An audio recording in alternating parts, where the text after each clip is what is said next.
You're listening to old-time radio stories, classic tales of horror, mystery, and science fiction from the golden age of broadcasting. Suspense, radio's outstanding theater of thrills. Tonight, Suspense brings you The Man Who Thought He Was Edward G. Robinson, a suspense play produced, edited, and directed by William Spear. Suspense.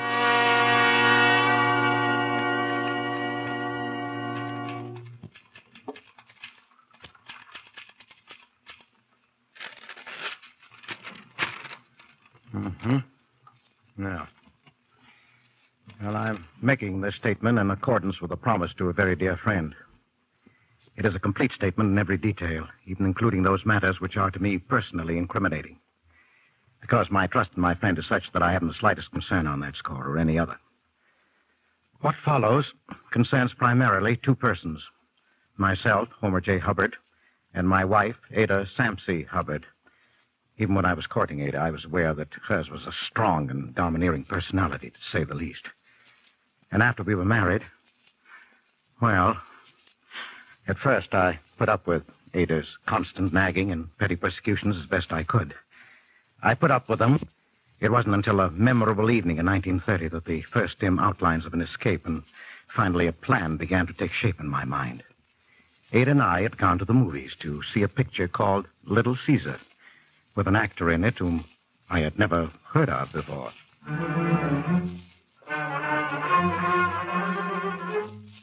Oh, so you thought you rat on me, huh? Well, get this.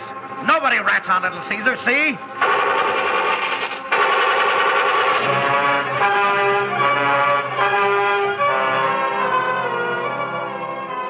The moment I saw that face on the screen, the minute I heard that voice, the world of reality around me simply ceased to exist. I lived with G. Robinson. I was dimly covering my face without my spectacles and with my hair powdered differently. Might have been mistaken for his. But it was more than that. It was his personality that fascinated me, and that I assumed. Calm, assured, tough. The kind of a man who made people do what he wanted done, the way he wanted it done. Walking out of the movie theater, I knew something had happened that was going to change my whole life.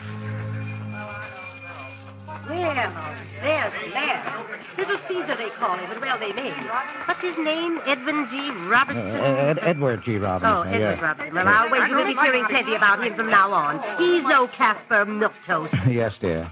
Is that all you have to say? Yes, dear. Well, What does it take to arouse a little enthusiasm in you anyway? Here you've seen a fine performance, a picture that would get anybody in the world excited, and all you can say is, yes, dear. Yes, dear. Oh, I wish you were half the man that Robinson is.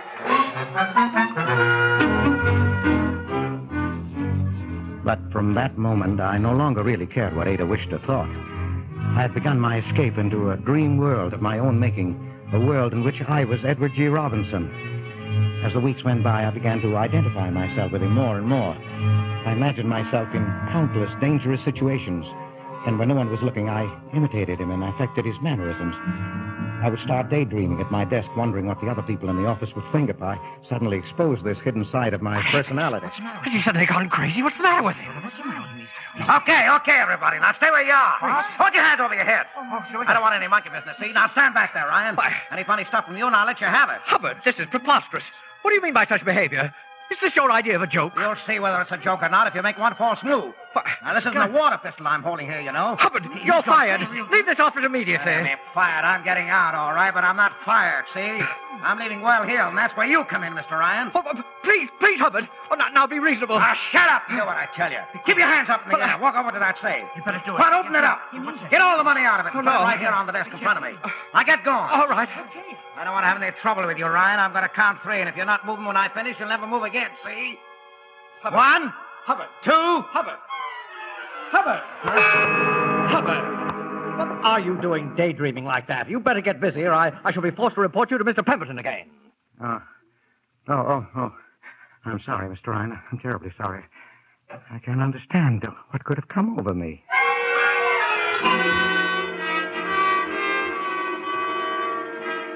Well, that's the way it went. At the office, walking down the street, riding home on the bus. My life, outwardly calm and well-ordered, possibly even dull, was actually 24 hours of harrowing adventure with myself as the central figure. I saw every Edward G. Robinson picture that came out. It was the day after seeing Brother Orchid for the third time that Ada finally caught me. I was shaving that morning and talking to myself. Okay, all right. You asked for it. Now, you don't come out, we're coming in and get you, see? And we're coming in shooting. What's that? Oh, yeah? And only a dirty yellow rat would say that. Okay, boys, let him have it. Well, of all the fool performances I ever heard of, this beats all. What in the world are you jabbering about in here? Huh? Oh. Well, it's really nothing there. I was just sort of trying to imitate Edward G. Robinson. You were what? Yes. Edward G. Robinson. That's right. Oh, that's rich. Oh, I can't stand it. You trying to imitate Edward G. Robinson. Yeah, that's right. I can't stand it. But don't stop. Don't let me interrupt the performance, Mr. Movie Star. Oh, please. Come on. Do your act for me. Well, dear, I don't see anything so funny about it. Well, maybe you don't, but you're the only person in the world who wouldn't. Well, I leave you to your rehearsing. But why don't you imitate Donald Meek or Shirley Temple? I think you'll find it easier. It was right then that I decided to kill her.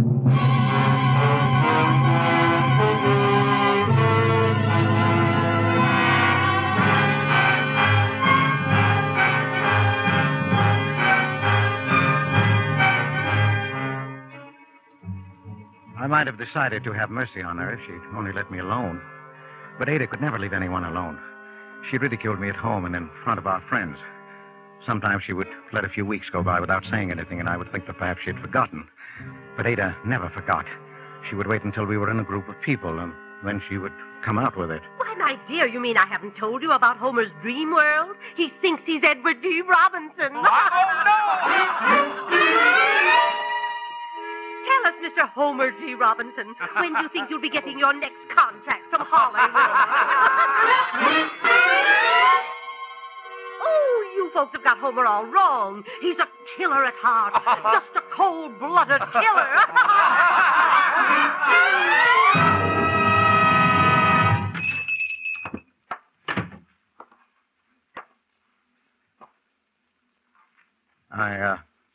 I want to buy a gun. Sure, Bud. What kind of a gun? Well, I don't know much about guns, but that one looks all right. Oh, yeah. It is a nice little gun. 2850. Do I have to have a license? No, not unless you're going to carry it on your person. Otherwise, we just register it for the police records under your name. What's the name? Edward G. Robinson. Huh? You heard me, Mug. Edward G. Robinson. See?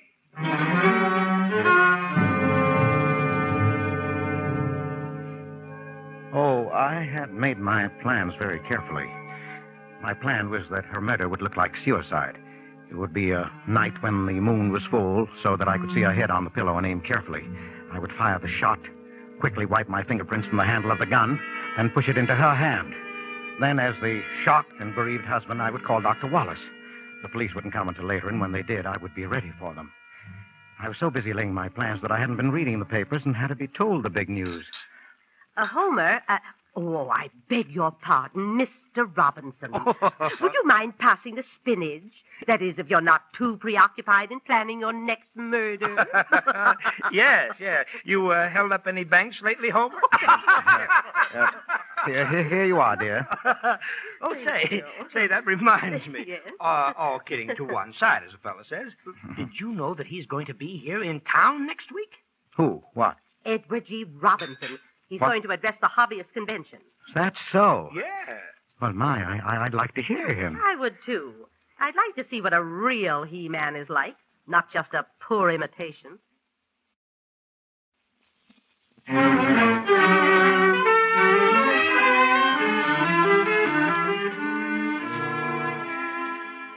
We went.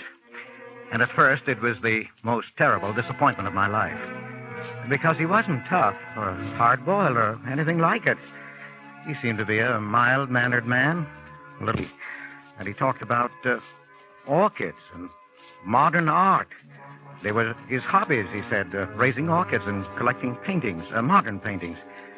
But as the lecture went on, I began to understand, and by the time it was over, I knew. And so, ladies and gentlemen, I consider myself twice blessed. Every man is blessed who has a hobby, but I am among the fortunate few who has two hobbies. And as the fellow said, whose fiancée had a twin sister. Oh, I see. You already know it. I love them both. Thank you.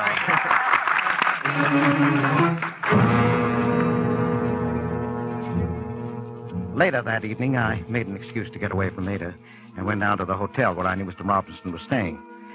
I bribed a bellboy $1.75 to tell me which was his room. I went down the hall and knocked at the door of 708. Yeah? Western Union? Oh, come on in. Oh, just put it on the...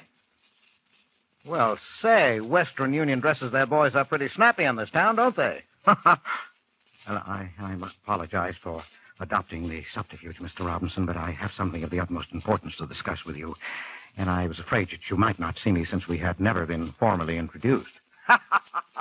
Formally introduced? Why, that's all. Oh, what is it, autograph? Well, I'm afraid of something a good deal more serious than that, Mr. Robinson. Yeah? Well, you caught me right in the middle of shaving, as you see, but if you don't mind my finishing the job while you talk, why, come right along inside. Tell me all about it. Thank you.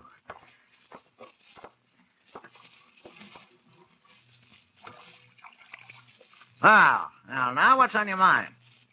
Mr. Robinson, I have a problem. I followed your career since its earliest fame. That is why I feel that you will be able to tell me what to do. Mm-hmm. Well, what is the problem? Well, Mr. Robinson, suppose, this is purely hypothetical, of course. But suppose you were going to kill somebody. Kill somebody? Yes. In your own home. Somebody who was, shall we say, related to you. Yeah, now, hold on a minute, Mr. Hubbard. Homer J. Hubbard. Mr. Hubbard. I may look like a bad guy on the screen, but when I'm not working, I'm just a plain peace-living citizen like anybody else. Oh, you can fool people like that audience tonight with all that talk about orchids and modern art. And it was very good, and I quite understand why you do it.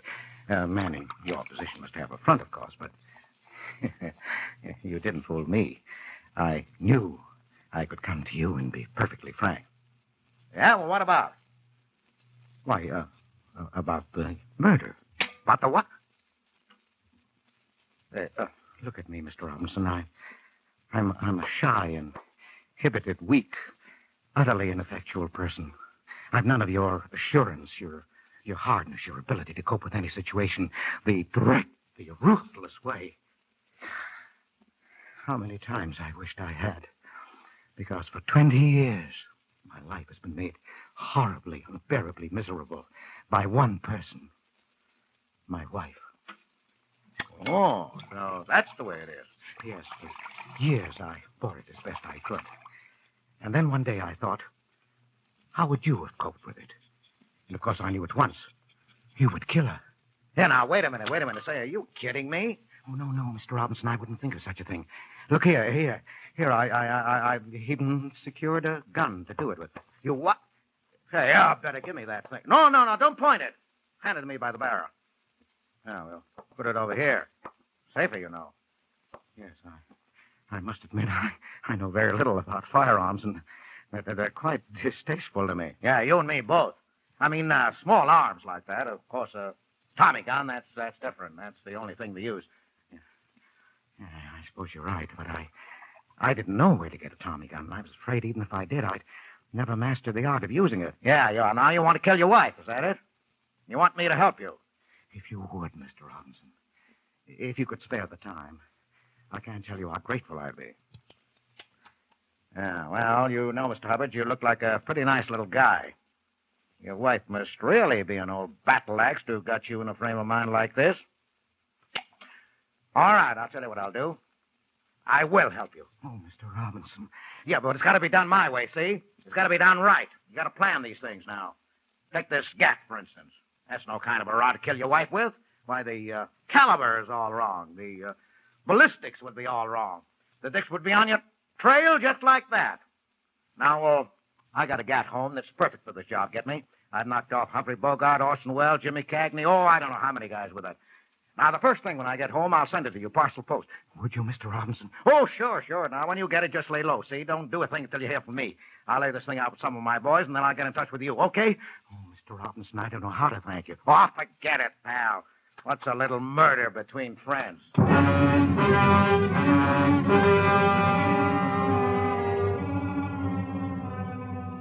I could scarcely maintain my composure in the 2 days that followed. The second day, sure enough, the gun arrived. It was a great, heavy thing, the kind that is referred to, I think, as an automatic. Remembering its history, I handled it with the utmost care and reverence. I hid it in the garage where I keep my pipe, but Ada won't let me smoke. It was the next afternoon, a Saturday, that the phone rang. I rushed into the bedroom to answer it and closed the door after me so Ada wouldn't hear in case it was. Hello, Homer? Yes? This is Eddie. Eddie?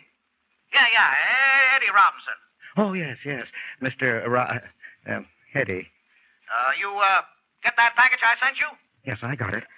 Okay, but don't fool around with it, will you, until the time comes. Kind of tricky. Oh, no, I won't. Now, listen. If we're going to do this, the sooner the better. The deadline is tomorrow night, midnight. Now, here's the layout. You go to bed just the same as you always do, but have that gat handy and leave the front door open. Oh, say, I meant to ask you, is it safe to talk where you are? Oh, yes. The phone is in the bedroom and the door is closed. Oh, in the bedroom, huh? Swell. Now, listen, a little before midnight, you get up. When she's asleep, naturally. Now, you take a spot just outside the bedroom door where you can keep an eye on her, and on the front door, too, see? Yes. At midnight, I'll contact you. We'll do the job and make a quick getaway, and you can hole up in the hideout I got until the heat's off. Get it? Tomorrow night, midnight. I'll do everything just as you say. Eddie?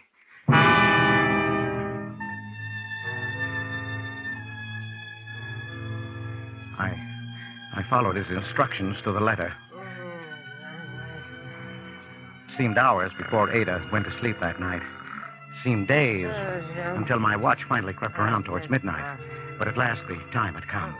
I crept out of bed, got the gun out of my coat pocket, and took my position on the landing outside the bedroom door, as he had told me to. And then suddenly, the stillness was shattered by the ringing of the phone. I was in utter panic. This was one of those unforeseen things that can ruin even the best of plans, even plans made by Edward G. Robinson. I rushed back into the bedroom, hoping against hope that I could catch it before Ada woke up. But she already had the light on. Homer, what in the world are you doing prowling around at this time of night with this gun in your hand? Why, I thought I heard a burglar. Burglar? Yes. When I've answered this phone, I want to talk to you, Homer. Jeremiah Hubbard. Yes, hello. Yes. What? Oh! Homer, there is a burglar. Hmm?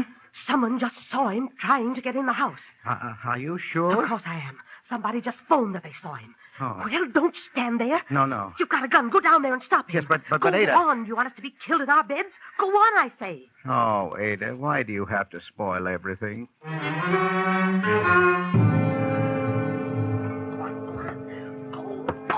She pushed me out. There was nothing to do but go.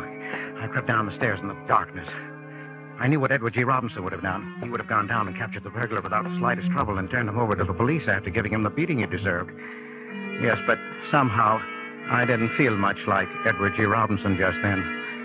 It was at that moment that the terrible thought occurred to me that maybe it wasn't a burglar. Maybe this was Edward G. Robinson. I had no time to pursue the thought further.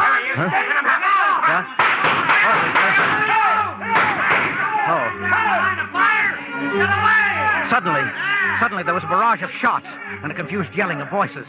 In my terror, I suppose I must have squeezed the trigger of my own gun because it began jumping and flaming in my hand. I tripped on something, and the next thing I knew, I was tumbling headlong down the stairs, and that was the last I remembered.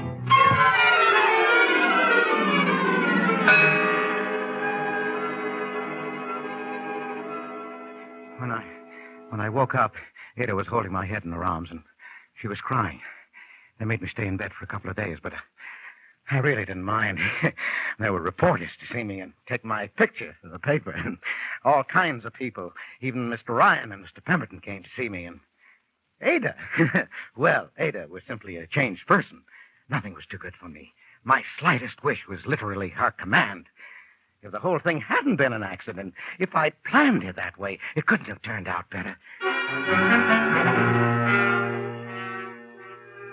And then, as the final climax that afternoon when the phone rang by my bed. Yes? Yes, Eddie. Oh, you did, Who is it? it was nothing. Oh, Who are you talking to? It was nothing, really, yes. Well, who is it? Well, about that, things have changed. Who's talking? Yes, quiet, I tell you. Now, I tell you to be quiet. Keep quiet now. They've changed quite a lot. I don't think we'll have to go through with it. That's right. Sure. She's right here. Just a minute. Eddie wants to talk to you, Eddie? Yeah, sure. Eddie Robinson. Quite a pal of mine. You mean Edward G. Robinson? That's right, the Robinson. You know, we had quite a little chat that night he was in town after I left you. We got pretty chummy. Here, just a minute now. Here she is. Hello? Oh, yes. Oh, yes, Mr. Robinson. Oh, I know he is. Oh, I certainly will, Mr. Robinson. Oh, I know I'm lucky. All right, Mr. Robinson. Goodbye. Oh, Homer, he knew all about it. He'd seen it in the papers. Yeah, so he said. And he said you were a hero, a real hero, bigger than any movie hero that ever was. He did, huh? Oh, Homer. Well, if Eddie Robinson says I'm a hero, guess maybe I am.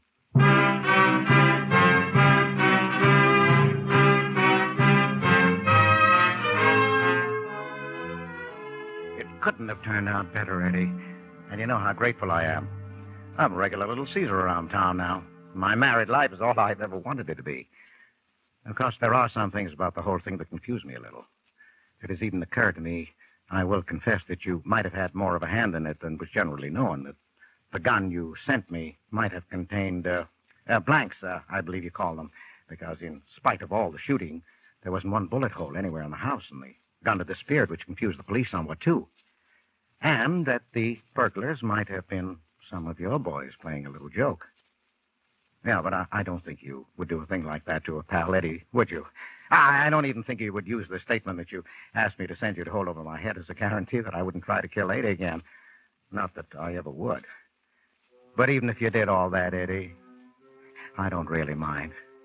Because as you might say yourself, what's a little joke between pals?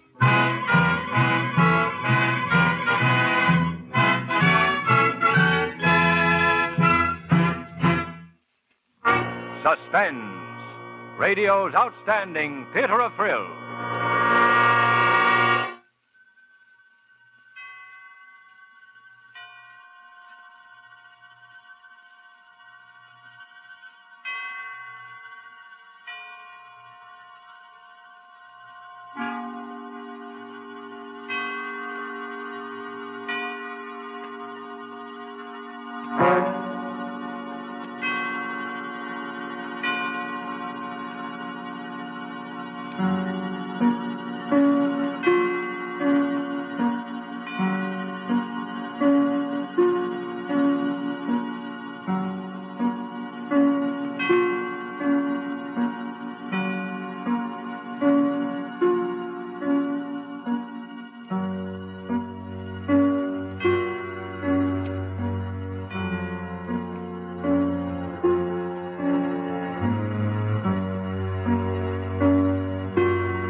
This is the Armed Forces Radio Service, the voice of information and education.